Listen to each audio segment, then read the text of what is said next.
Allora, il progetto Curacari in rete è stato finanziato dalla Regione Friuli Venezia Giulia ed ha coinvolto tutte le associazioni che sul territorio si occupano di Alzheimer e sostegno ai caregiver di persone con demenza. È stato un progetto che si è articolato dall'estate scorsa, sostanzialmente abbiamo cominciato una rilevazione dei bisogni dei caregiver,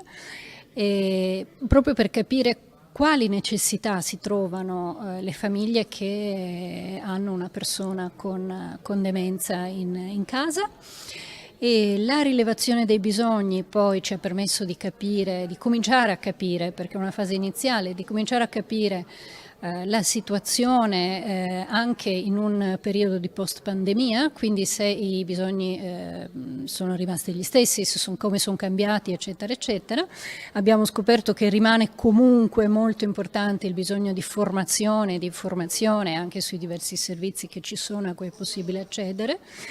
E poi a questo ha fatto seguito invece una mappatura dei servizi che già ci sono, che le associazioni Alzheimer danno sul territorio regionale, proprio nell'ottica di una condivisione sempre maggiore di servizi e di opportunità e di una conoscenza per le famiglie che questi servizi ci sono, quindi che non sono soli, che in qualche modo, con tutti i limiti delle situazioni, però che ci siamo e che vogliamo fare insieme questo percorso. Abbiamo pensato di utilizzare questa occasione in cui abbiamo fatto vedere quanto siamo bravi, ma non era tanto quello di fare una vetrina delle nostre capacità, quanto di utilizzare questa occasione sia per sottolineare l'importanza di questi progetti, di questi bandi, dei finanziamenti della Regione per farlo, ma anche per sottolineare e chiedere alla Regione dell'importanza di un progetto generale in cui inserire questi progetti, sì, soprattutto perché da un lato noi riusciamo a mettere in campo dei servizi innovativi, esemplari, ma se poi l'istituzione non li recepisce e non dà loro continuità, si esaurisce quella che è una funzione fondamentale dell'ente regionale.